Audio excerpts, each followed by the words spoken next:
A puppy begs a vet not to euthanize him, and the vet bursts into tears when he realizes why. At first, it seems like just another emergency. A battered German shepherd, no tags, badly injured. Routine euthanasia. But then the dog does something no one expects.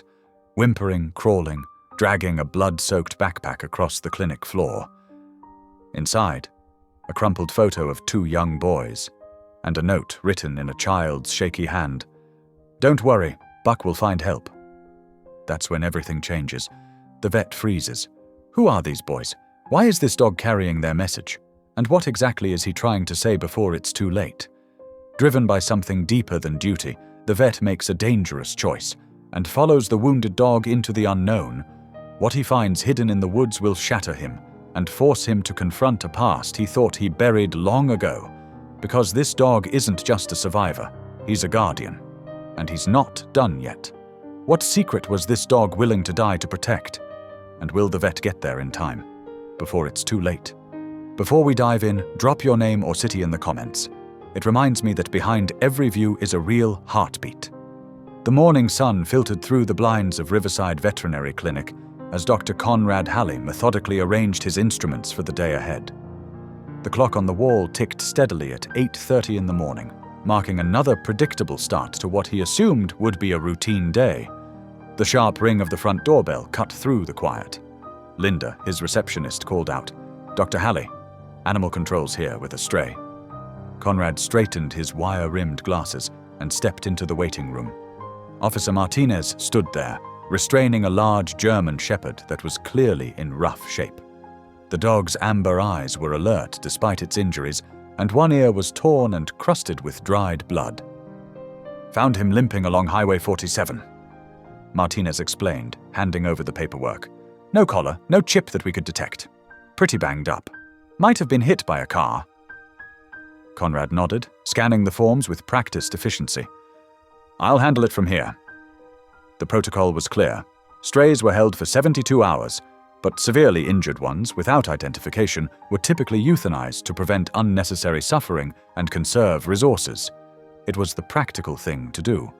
The dog limped into the exam room without resistance, which struck Conrad as unusual. Most strays showed fear or aggression, but this one maintained an almost dignified composure, despite its obvious pain. Conrad noted the various cuts and bruises, the way the dog favored its left hind leg, and the matted fur caked with mud and blood. "Let's make this quick and peaceful," Conrad murmured, more to himself than the animal. He prepared the sedative with practiced hands, measuring the dose based on the shepherd's estimated weight. As he turned back toward the examination table, the dog let out a soft whimper, not of pain, but something almost purposeful. Conrad paused, watching as the animal struggled to move, dragging itself forward with determined effort. There was something beneath its body that Conrad hadn't noticed before. The dog, using its muzzle with surprising gentleness, nudged forward a small backpack, so dirty and torn it had blended with the animal's muddy fur. The action was so deliberate that Conrad felt a chill run down his spine. Setting down the syringe, Conrad carefully approached. The dog's eyes followed his every move, but there was no aggression, only what seemed like desperate urgency. With gloved hands, Conrad unzipped the battered backpack. Inside, protected from the worst of the elements, he found a photograph. It showed 2 young boys, perhaps 8 and 10 years old, their arms thrown around the very same German shepherd, though in the photo the dog looked healthy and strong. The joy in their faces made Conrad's chest tighten unexpectedly. Beneath the photo was a piece of paper, the childish handwriting done in green crayon. "Don't worry, Buck will find help. He always does." Conrad's hands began to shake as he discovered another note beneath, this one torn and stained with what looked disturbingly like blood. "If found, please help my brother. He's still out there."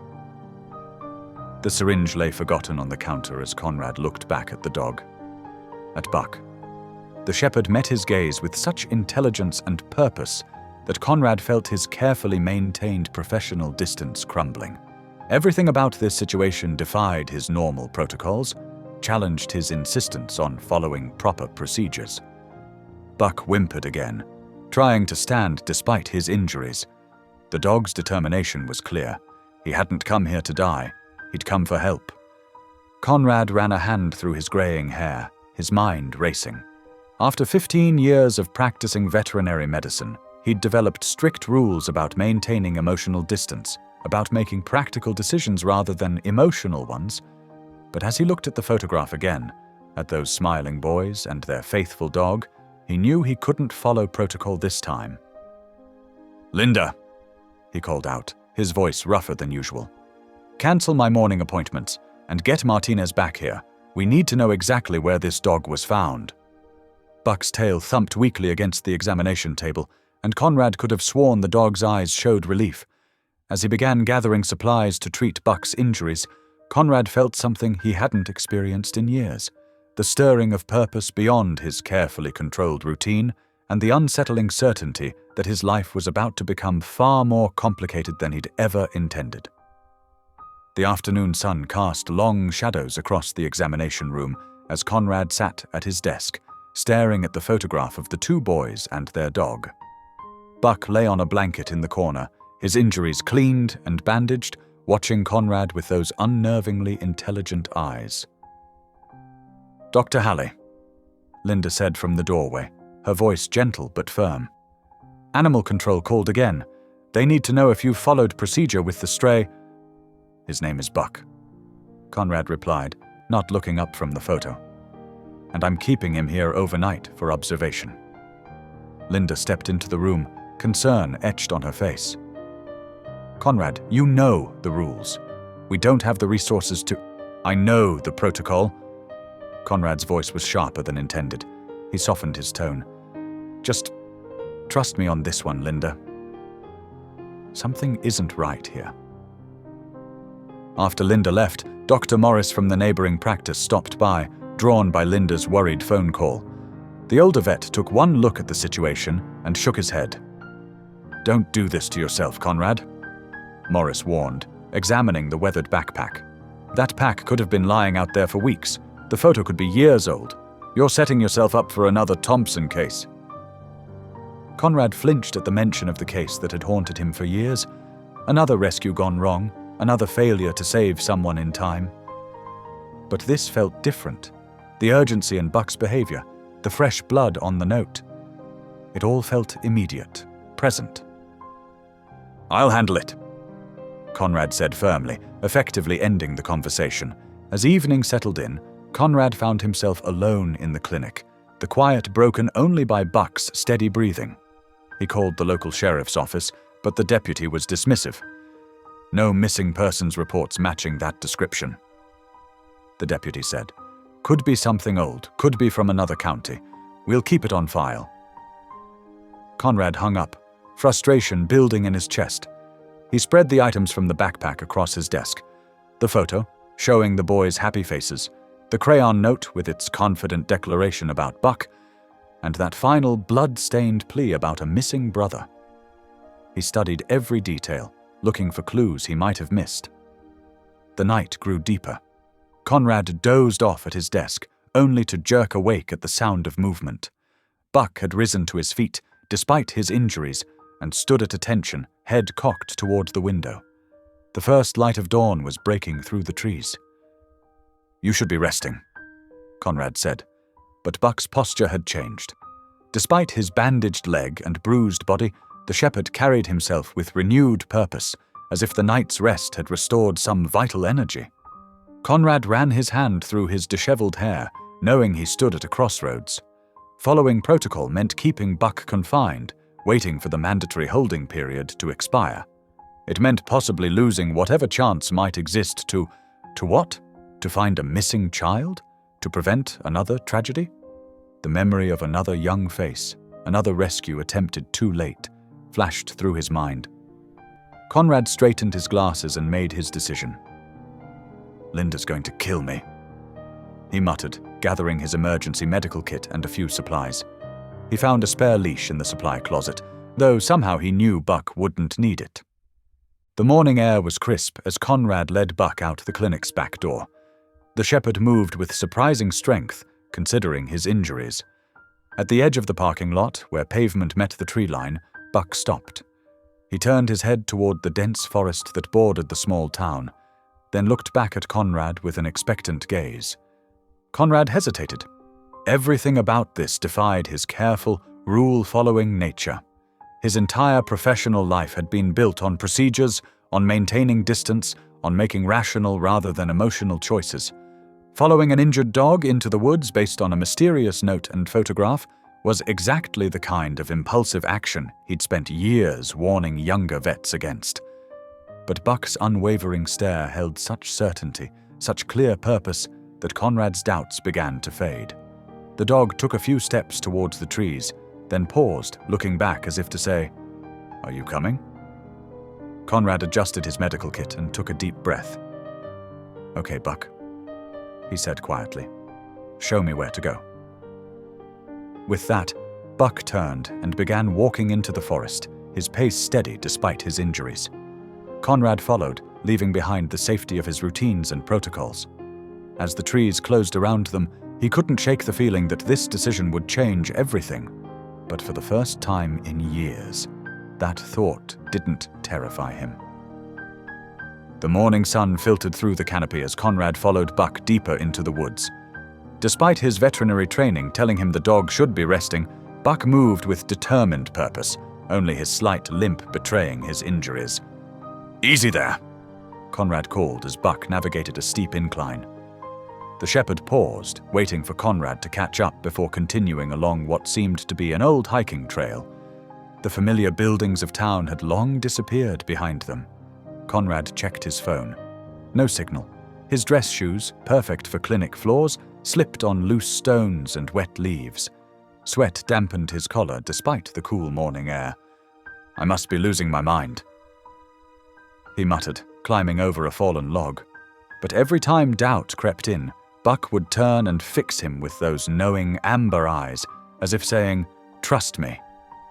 The trail grew steeper, winding up into densely forested hills. Conrad's legs burned from the unfamiliar exercise.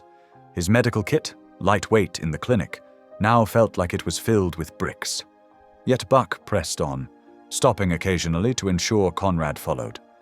After what felt like hours, the shepherd's behavior suddenly changed. His ears perked forward, and his pace quickened despite his injuries.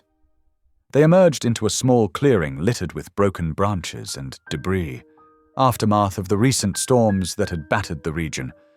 Buck circled a particular pile of branches and leaves, pawing at the ground beneath. Conrad approached cautiously, noticing something odd about the arrangement of the debris. It seemed too deliberate, almost like camouflage, he whispered, dropping to his knees. He began clearing away branches, revealing metal beneath, a storm shelter door, nearly invisible under its covering of forest debris. Buck whined urgently, pawing at the edge of the door. Conrad's heart pounded as he gripped the handle. It was locked from the outside with a simple latch. With trembling fingers, he lifted it. The door creaked open, releasing stale air. Darkness yawned below, broken only by a thin shaft of sunlight from the entrance. Conrad fumbled for his phone's flashlight. "Hello?" he called down. "Is anyone there?" A small sound echoed back, something between a whimper and a sob. Buck didn't wait. Despite his injuries, he scrambled down the steep steps into the darkness. Conrad followed, his flashlight beam revealing a small concrete room. Emergency supplies lined one wall, but his attention fixed on the corner where Buck had rushed. There, curled in a nest of old blankets, was a boy.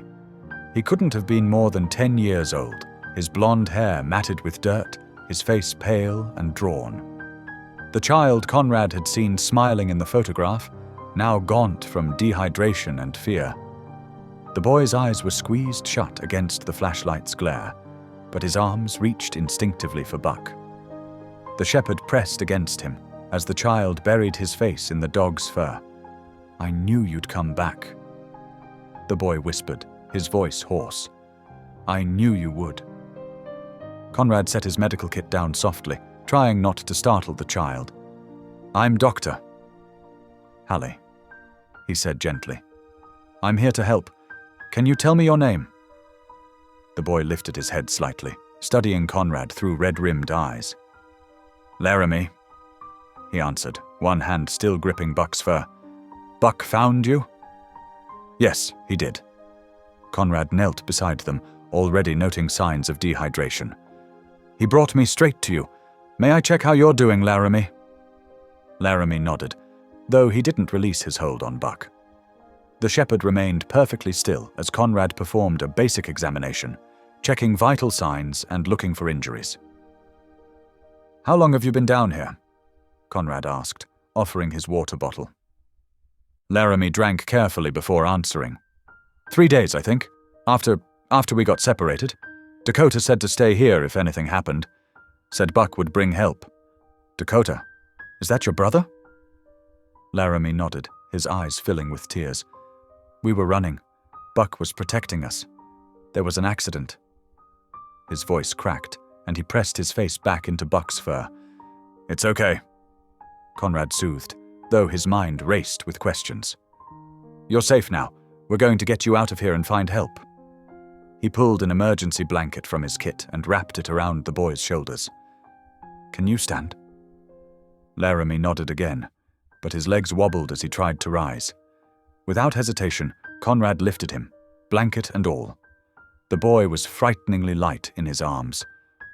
Buck led the way back up the shelter steps, pausing at the top to ensure they followed safely. In the natural light, Conrad could better see the toll 3 days of hiding had taken on the child. But Laramie was alive. Against all odds, Buck had led him to a boy who might otherwise never have been found. As Conrad carried Laramie out of the clearing, Buck stayed close to their side, his duty as protector unwavering despite his own injuries. The shepherd's eyes held a new urgency now, and Conrad understood. Their work wasn't finished. Somewhere out there, another boy still needed their help. Nina March's weathered pickup truck bounced along the Forest Service road, its headlights cutting through the gathering gloom.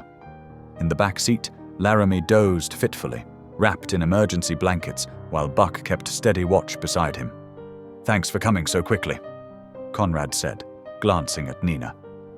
Her salt and pepper hair was pulled back in a practical braid, and her lined face showed the same concern he felt. As a former EMT and experienced dog trainer, she was exactly who they needed right now. "Of course." Nina checked the rearview mirror. "That boy needs a hospital, Conrad. The stabilization helps, but he's still dehydrated." Conrad nodded. He'd done what he could with his medical supplies, giving Laramie water, glucose tablets, and checking his vital signs. But Nina was right. They needed to get him proper care. The first fat drops of rain splattered against the windshield. Nina flicked on the wipers as her phone chirped with an alert. "Flood warning for the county," she reported grimly. "Storm's moving in fast." The rain intensified, drumming against the roof. Wind whipped through the trees, sending branches scraping against the truck's sides. The narrow dirt road became slick with mud. "Nina ... Conrad started, noticing how the truck was sliding. "I see it." She gripped the wheel tighter, trying to keep them steady on the increasingly treacherous path. The truck fishtailed slightly, and Laramie startled awake with a frightened gasp. "It's okay," Conrad called back to him. "We're just—" The truck's rear wheels suddenly lost traction. Nina fought for control, but the vehicle slid sideways. Conrad braced himself as they veered off the road. With a sickening lurch, the truck's front end dipped, then settled at an angle in the drainage ditch. Nina tried reversing, but the wheels just spun in the mud. "We're stuck," she announced, killing the engine. She pulled out her phone. "No signal. Conrad?" He checked his own phone and shook his head. "Nothing." In the back seat, Laramie's breathing quickened. "What's going to happen to us?" "We're safe in the truck," Conrad assured him, though worry gnawed at his stomach. They were miles from town, with no way to call for help. "We'll wait out the storm and figure something out in the morning." Hours crawled by. The rain grew heavier, and thunder rolled overhead. They rationed their remaining water and shared some protein bars from Nina's emergency kit. Laramie eventually dozed off again, curled against Buck's solid warmth. Around midnight, Conrad noticed Buck growing restless. The shepherd's ears were pricked forward, and he kept looking out the window into the storm-dark forest. "Buck?" Laramie mumbled, half asleep. "What's wrong?" Before anyone could react, Buck nudged open the door that hadn't quite latched properly. He slipped out into the rain. "Buck!" Laramie bolted upright, fully awake now. "Come back!" Conrad quickly grabbed the boy before he could follow. "Stay in the truck. It's not safe out there." "But he's leaving!" Tears streamed down Laramie's face. "He can't leave!" "Buck! Buck!" Through the rain-streaked windows, they caught a last glimpse of the shepherd's form disappearing into the darkness. Laramie struggled in Conrad's grip, sobbing. "He left me! Just like Dakota. Everyone leaves." "Shh, honey." Nina climbed into the back seat, wrapping her arms around the distraught boy. "Buck wouldn't abandon you. Remember how he found Conrad to help you? He's smart. He's probably trying to find more help." But as the night wore on, doubt crept in. The storm raged outside, wind howling through the trees. Conrad stared into the darkness, wondering if he'd been wrong to trust the dog's instincts. What if Buck had been disoriented by his injuries? What if he got lost in the storm? Laramie had finally cried himself into exhausted sleep, his head resting on Nina's lap. She stroked his hair gently, meeting Conrad's eyes with worry. "What do you think?" she whispered. Conrad shook his head. "I don't know. But that dog, there's something special about him, the way he found Laramie, how he knew to bring me that backpack." He trailed off, watching rain stream down the windows.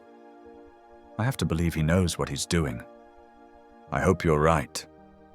Nina pulled the blanket higher around Laramie's shoulders, for both their sakes. They settled in for a long night, the truck creaking in the wind. Every now and then, Laramie would stir and call for Buck, his voice small and frightened. Each time, Conrad's heart clenched, wondering if he'd made a terrible mistake in letting the dog go. But somewhere out in the storm, Buck was moving with purpose, fighting against wind and rain, driven by a mission only he seemed to fully understand. The storm battered against the walls of the Piney Ridge Ranger Station as midnight approached. Inside, Rangers Tom Whitaker and Sarah Chen were monitoring weather alerts when they heard scratching at the door. "What in the world?" Sarah grabbed her flashlight and opened the door. A large German shepherd collapsed onto the threshold, soaked and muddy. Despite his exhaustion, the dog lifted his head and let out a weak bark. Tom's eyes widened. "Sarah, look at his ear, the torn one. This matches the description from those bulletins about the missing kid." Sarah knelt beside the dog, checking his injuries. "You're right. This has to be Buck, the one they said helped find the boy." She grabbed her radio. "Base, this is Chen at Piney Ridge. We've got the rescue dog from the news. He just showed up at our door. Something's wrong." Within minutes, the station buzzed with activity. Search and rescue teams mobilized while Buck, despite his exhaustion, tried to get up. "Easy, boy," Sarah soothed, but Buck whined and pawed at the door. "He wants us to follow him." "Weather's too dangerous for ground teams," Tom said, studying the radar. "We'll need air support." The rescue helicopter launched as soon as there was a break in the storm. Using infrared cameras and Buck's general direction of travel, they spotted Nina's truck in the ditch. Conrad heard the helicopter before he saw its searchlight cutting through the rain. He gently shook Nina awake. "Look." Laramie stirred. "What's happening?" "Help's here," Conrad said, his voice thick with relief. "Buck did it. He found help." The rescue team worked quickly, using harnesses to lift them one by one into the helicopter. As they flew toward the hospital, Laramie kept asking about Buck. "He's safe at the ranger station," a paramedic assured him. "They're taking good care of him." By morning, the story was everywhere. Local news stations camped outside the hospital, running footage of Buck's dramatic rescue on repeat. "Hero Dog Saves 3 in Midnight Storm" scrolled across screens nationwide. Conrad watched the coverage from Laramie's hospital room, where the boy was receiving fluids and treatment for mild hypothermia. Nina had gone to check on Buck at the ranger station. "You're quite famous now," Conrad said, trying to keep Laramie's spirits up. The boy managed a small smile. "Buck's the famous one. He's a real hero." A commotion in the hallway drew Conrad's attention. A tall man in an expensive suit was arguing with hospital security. "I demand to see him! That's my son in there!" Conrad's stomach tightened. He stepped into the hallway, closing Laramie's door behind him. The man turned, his face a mask of concern that didn't quite reach his eyes. "Are you the veterinarian, the one who found my boy?" "Dr. Conrad Halley," he confirmed cautiously. "And you are?" "Richard Kincaid, Laramie's father." He pulled out a stack of documents. "I've been searching for my sons for months. They were taken by their unstable mother. When I saw the news about Laramie being found..." Conrad studied the man's polished appearance and practiced words. Something felt off. "You'll understand if we need to verify everything with the proper authorities." Of course. Kincaid smiled smoothly. "I have all the documentation right here. Birth certificates, custody papers, everything." A nurse approached with a worried look. "Dr. Halley, the patient is asking for you. He seems upset." Conrad glanced through the window. Laramie had pulled his knees to his chest, rocking slightly as he stared at the door. "Please," Kincaid said, "let me see my son." But Conrad had noticed something. At the sound of the man's voice, Laramie had begun trembling. "I need to check on my patient first," Conrad said firmly. "Please, wait here." Inside the room, Laramie's eyes were wide with fear. "I heard him," he whispered. "He found us." "The man outside? He says he's your father." Laramie shook his head violently. "He's not! He's the one we ran away from, the one Dakota saved me from. Please don't let him take me." Conrad's jaw tightened. He'd seen enough abuse cases in his years of practice to recognize the signs of trauma. "Don't worry," he assured Laramie. "I won't let anyone near you until we know the whole truth." He stepped back into the hallway, where Kincaid was now talking to a hospital administrator. "I'll need to speak with social services," Conrad announced, "and the police. Until then, I'm afraid you'll have to leave." "This is absurd." Kincaid's pleasant facade cracked slightly. "Those are my legal documents, which we'll verify through proper channels," Conrad replied calmly. "For now, I'm asking you to step away from my patient's room." Security moved closer as Kincaid's face darkened. "You have no right to keep me from my son. You'll be hearing from my lawyers." As the man stormed off, Conrad caught a glimpse of Nina hurrying down the hall. "Buck's doing fine," she reported. "But we've got trouble. The Rangers ran those plates from the accident site where Buck was first found. There's something you need to see." The hospital corridor felt colder now, as Conrad watched the social workers review Kincaid's documentation. Their faces showed no suspicion, only professional detachment as they nodded along with his explanations. "Everything appears to be in order," the lead social worker, Mrs. Brennan, announced. "We'll begin transition protocols tomorrow morning." Conrad's protests about needing more time for investigation were politely but firmly dismissed. "These are legally binding documents, Doctor. We understand your concern, but Mr. Kincaid has legitimate custody rights." Nina found Conrad in the hospital cafeteria an hour later, staring into a cold cup of coffee. "They're really going to give him back?" she asked, sliding into the chair across from him. "Tomorrow morning." Conrad's voice was hollow. "They said the documents are perfect. Birth certificates, court orders, everything. But something's wrong. You can see it in Laramie's eyes." Nina leaned forward. "I need to tell you something. I just came from his room." Conrad looked up, noting the worry on her face. "He completely shut down when they told him about tomorrow," Nina continued. "Wouldn't speak, wouldn't eat. But after everyone left, he started talking to me.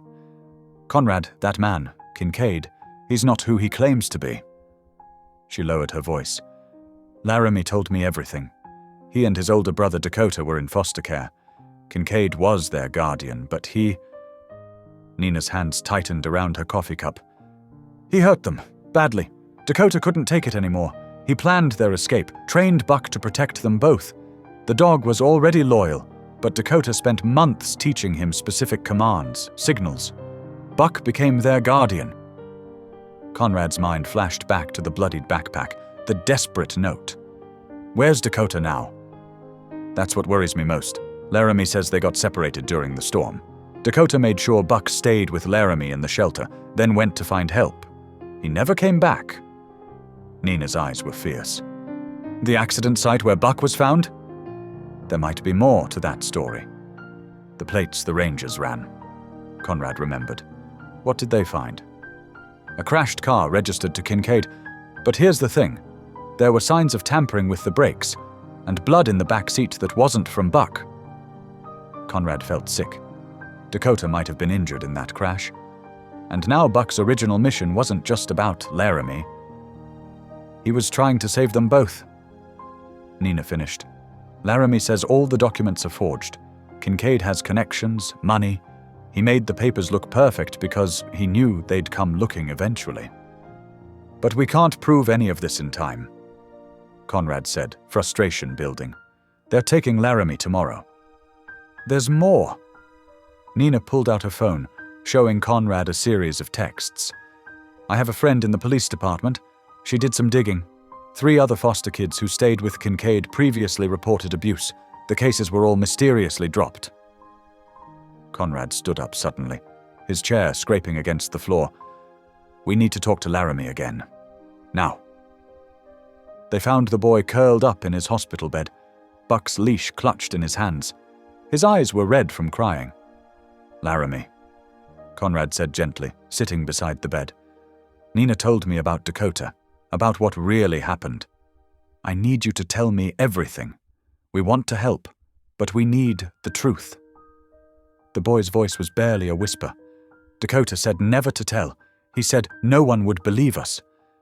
I believe you, Conrad said firmly, and I promise we won't let him take you. Slowly, haltingly, Laramie began to speak. He told them about the beatings, the threats, how Dakota would take the worst of it to protect him. How they discovered Kincaid was forging documents to keep them trapped in his custody.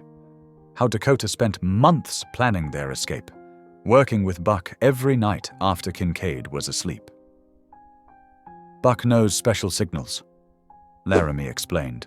Dakota taught him to find help, to lead people to us if we got hurt. He's not just a dog, he's our protector. That's why he brought me the backpack, Conrad realized. Why he was so determined to lead us to you. Please, Laramie's voice cracked. Don't let them send me back. Dakota promised we'd never have to go back. Nina took the boy's hand. We won't. But Laramie, we need to know. Do you have any proof? Anything that shows what Kincaid did? Laramie hesitated, then reached under his pillow. He pulled out a worn notebook, its pages crinkled and dog-eared. Dakota kept a diary. He wrote down everything, took pictures of our injuries. He said someday someone would need to know the truth. Conrad carefully took the notebook, his hands shaking slightly as he opened it. Inside were dated entries, detailed descriptions, and small Polaroid photos that made his stomach turn. This was evidence. Real documented evidence of systematic abuse. We need to get this to the police, Nina said urgently. Right now. No. Conrad stood up, clutching the notebook. First, we need to find Dakota. He's still out there somewhere, maybe hurt.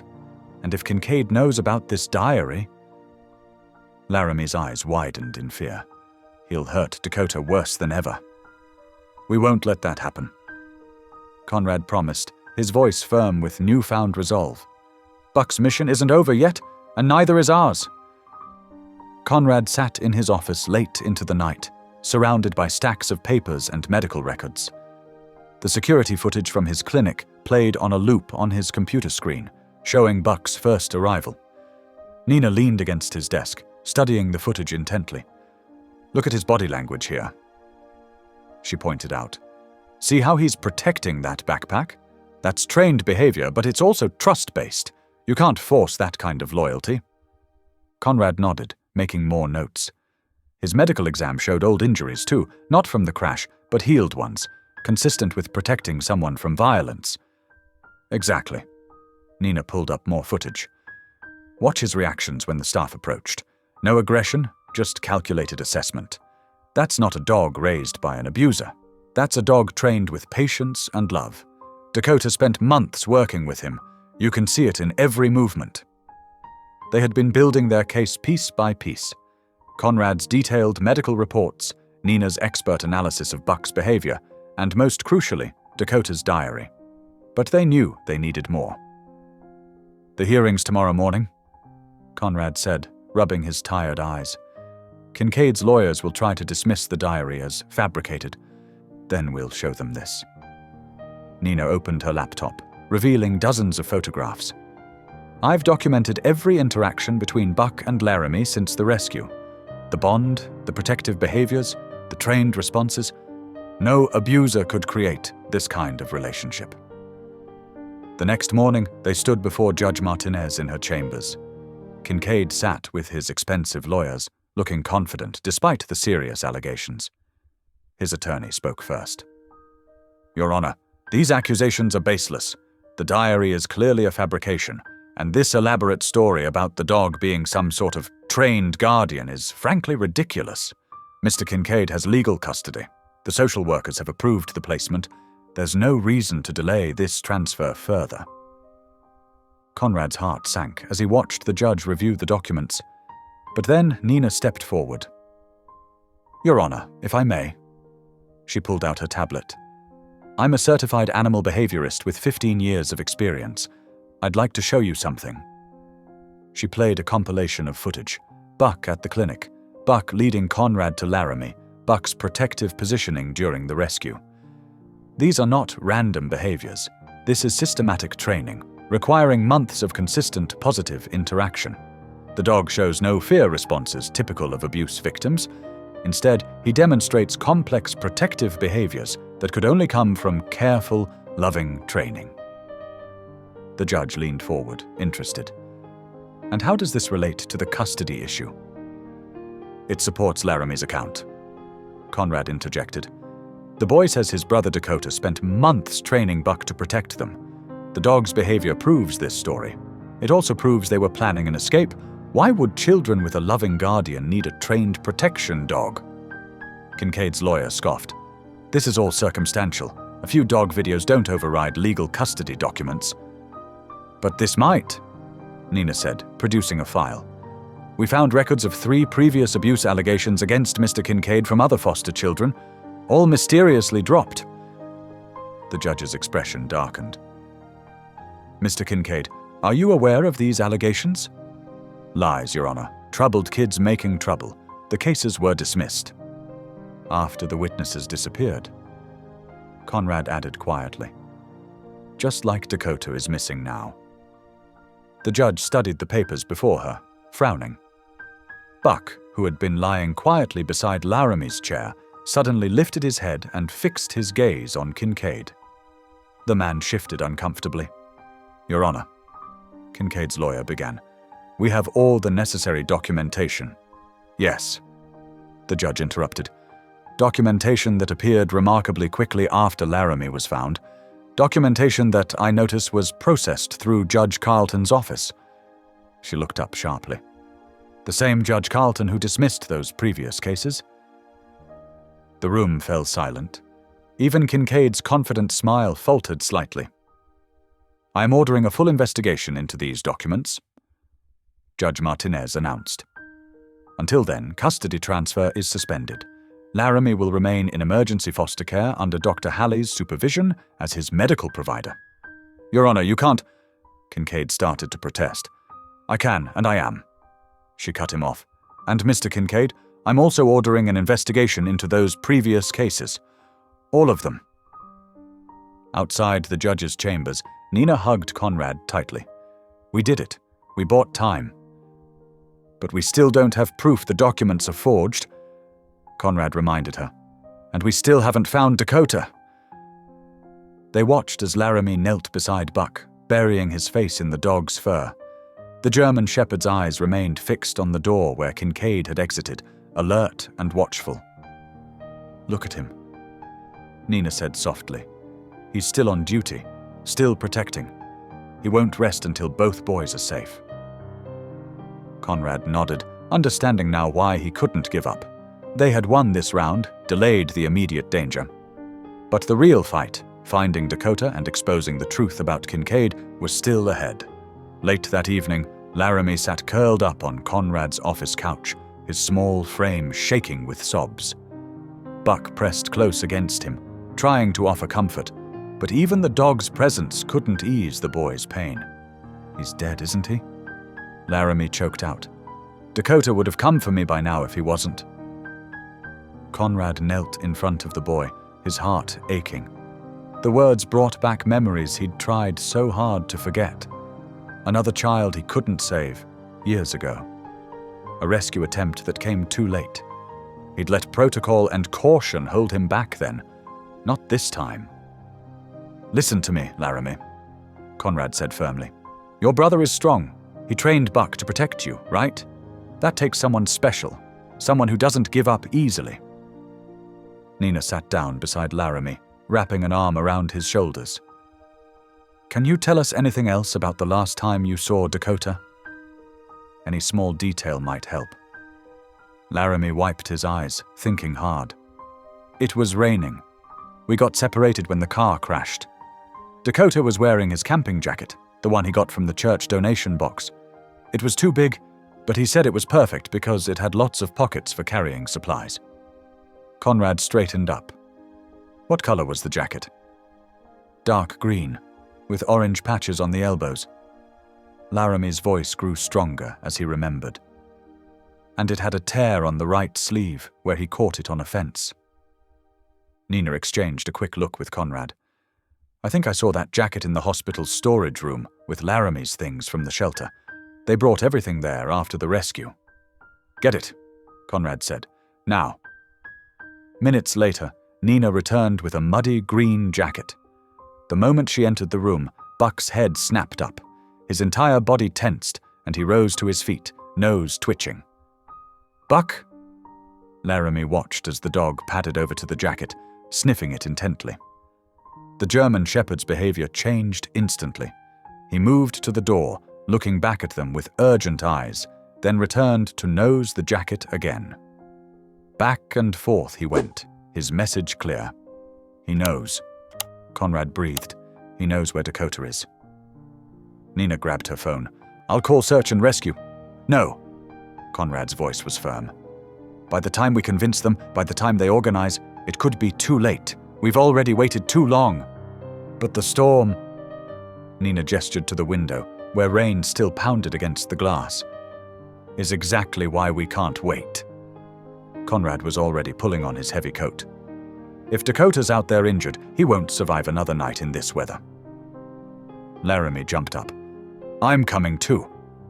Conrad hesitated, but one look at the boy's determined face made him nod. "Stay close to Buck. Do exactly what we say." They moved quickly, gathering supplies. Conrad packed his medical kit while Nina loaded a backpack with flashlights, water, and emergency blankets. Laramie clutched Dakota's jacket, refusing to let it go. "Ready?" Conrad asked, looking at each of them. Nina nodded grimly. "Let's find him." Buck stood at attention by the door, every muscle coiled with purpose. As soon as they stepped outside into the rain, he pressed his nose to the ground, then lifted his head to test the wind. The jacket in Laramie's arms seemed to give him renewed focus. "Lead the way, Buck," Conrad said softly. "Find Dakota." The German shepherd moved forward with determination, pausing only to ensure they followed. Despite his previous injuries, there was no sign of weakness now. Every step was sure, every turn deliberate. Laramie stayed close to Buck, one hand buried in the dog's wet fur. The boy's face showed no fear of the darkness or the storm, only hope, fragile but growing stronger with each step Buck took. Conrad watched them, feeling the weight of responsibility settle on his shoulders. Years ago, He'd arrived too late to save a child because he'd waited for backup, for proper procedures, for everything to be done by the book.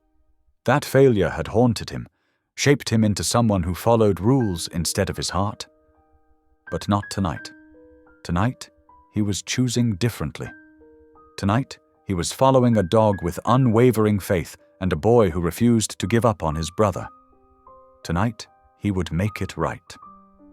They pushed deeper into the stormy night, guided by Buck's certainty and the desperate hope that somewhere ahead, Dakota was still alive, still waiting to be found. Buck moved with fierce determination through the rain, his nose working constantly as he led them down a steep, muddy slope. The beam of Conrad's flashlight caught the dog's fur, making him glow like a ghost in the darkness.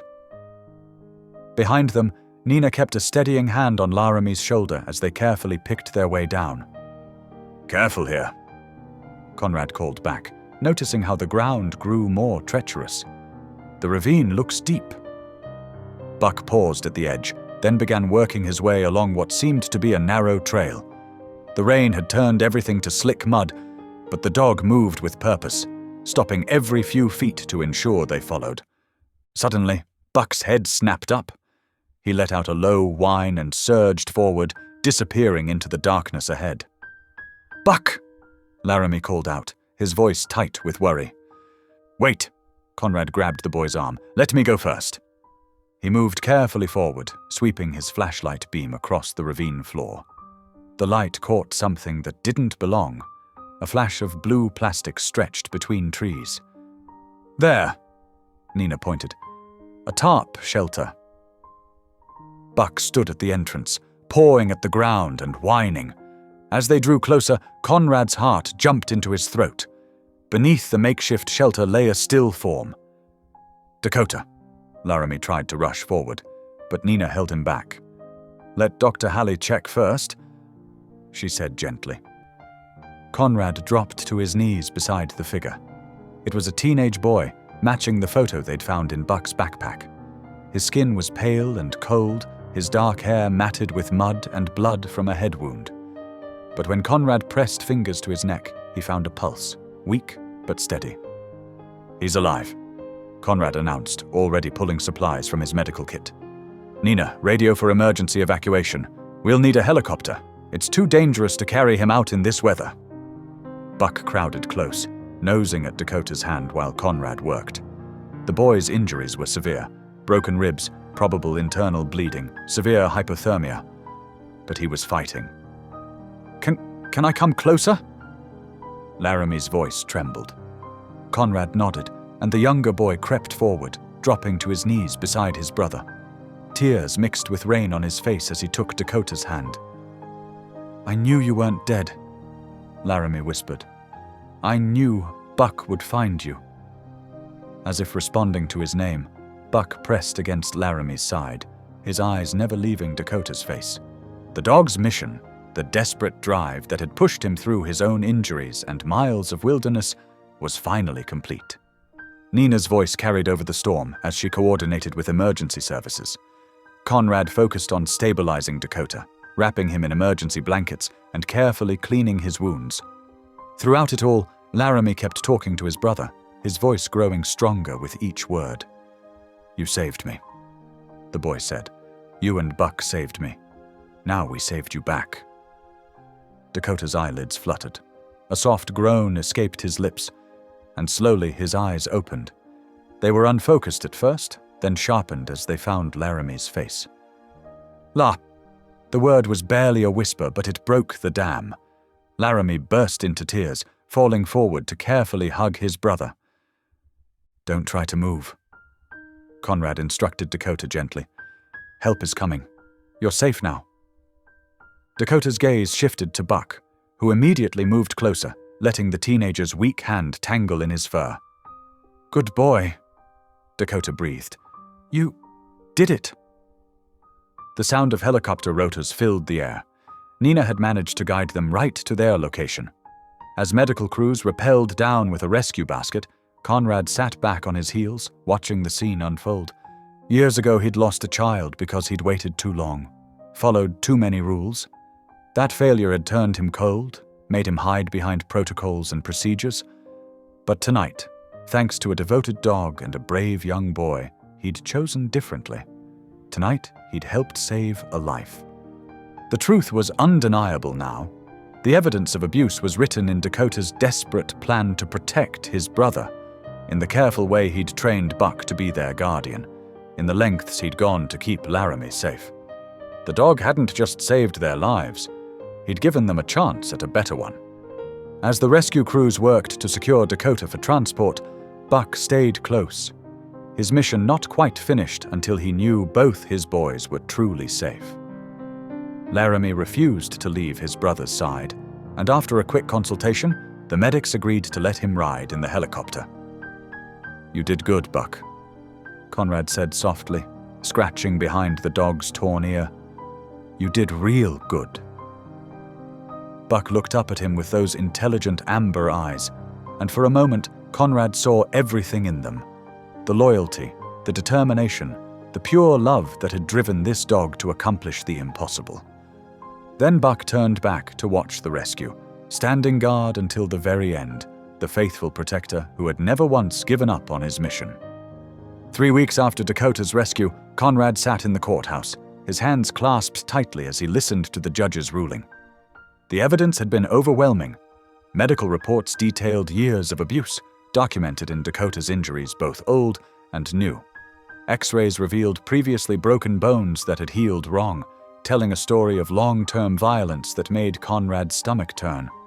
Dakota's testimony, though difficult to hear, was clear and unwavering. He described how he'd spent months teaching Buck complex commands, preparing for their escape. The German Shepherd had been more than just a pet. He'd been their lifeline, their protector, trained to find help if things went wrong. "Based on the evidence presented," the judge announced, her voice firm, "this court finds the defendant guilty of all charges of child abuse and endangerment." Conrad watched as police officers stepped forward to handcuff the man who had caused so much pain. The abuser's polished appearance had cracked, revealing the monster beneath as he was led away to begin a lengthy prison sentence. Outside the courthouse, Nina hugged both boys tightly. Buck sat at attention between them, his amber eyes tracking every movement, still on guard even now. "It's really over?" Laramie asked, his voice small but hopeful. "It's over," Dakota confirmed, ruffling his younger brother's hair. "We're safe now." Later that week, Conrad found himself signing different papers, adoption forms for Buck. The German Shepherd had been cleared of any dangerous dog charges, his actions recognized as those of a highly trained service animal protecting children in danger. "Congratulations," the shelter worker said, stamping the final document. "He's officially yours." Buck's tail wagged as Conrad attached a new collar, this one bearing proper tags with his name and Conrad's information. No more stray status, no more uncertainty. Buck had found his forever home. Nina's therapy program took shape quickly, transforming an old barn on the outskirts of town into a warm, welcoming space. She called it Guardians of Hope, a place where service dogs helped children heal from trauma. Dakota and Laramie were her first success stories. "Watch this," Dakota said proudly during one session, demonstrating the complex commands he'd taught Buck. The dog responded perfectly, showing how he'd been trained to fetch help, to protect, to comfort. Other children began to arrive, drawn to the gentle presence of the therapy dogs. Conrad watched as kids who'd been through similar horrors slowly opened up, finding strength in the unconditional love of their four-legged helpers. "You know," Nina said one afternoon, watching Laramie lead a younger child through a training exercise, "this all started because you chose to break protocol that day." Conrad nodded, remembering how close he'd come to euthanizing Buck. His strict adherence to rules had nearly cost these boys their lives. That thought had changed him, softened the hard edges grief had carved into his heart years ago. "Sometimes compassion matters more than protocol," he replied quietly. The clinic changed too. Conrad found himself taking more time with each patient, looking beyond the immediate medical issues to see the bigger picture. He started a program offering free veterinary care for therapy and service dogs, ensuring other animals like Buck could continue their important work without financial barriers. One quiet evening, Conrad sat on the clinic's front porch, watching the sunset paint the sky in soft oranges and pinks. Buck lay at his feet, finally relaxed, no longer the desperate, injured stray who dragged himself to the clinic with a bloodied backpack and a mission. The German shepherd's torn ear had healed, though it would always bear the scar, a reminder of his courage. His coat shone with health now, and his eyes held a peaceful contentment that came from knowing his boys were safe and his job was done. Through the clinic's open window, Conrad could hear Dakota and Laramie's voices as they helped Nina prepare for the next day's therapy sessions. The boys spent most afternoons there now, turning their traumatic experience into something positive by helping other children find healing through the dogs. Buck lifted his head, ears perking at the sound of their voices, then settled back down with a contented sigh. He didn't need to stand guard anymore. His mission had transformed into something gentler, being a bridge for healing, a symbol of hope for other wounded souls. Conrad reached down to scratch behind Buck's ear, marveling at how one dog's devotion had changed so many lives. The German shepherd wasn't just his patient anymore. He was his partner in healing, a hero who'd shown him that sometimes the greatest acts of courage come from following your heart instead of the rulebook. As the sun dipped below the horizon, casting long shadows across the porch, Conrad felt a deep sense of peace. In saving Buck, he'd found his own salvation, rediscovering the compassion he'd locked away after his past failure. Together, they'd help write new stories of hope, one paw print at a time. If you believe stories can heal, lift, and connect us, this channel is for you. Thanks for being here. Hit subscribe, and I'll meet you again tomorrow with something real.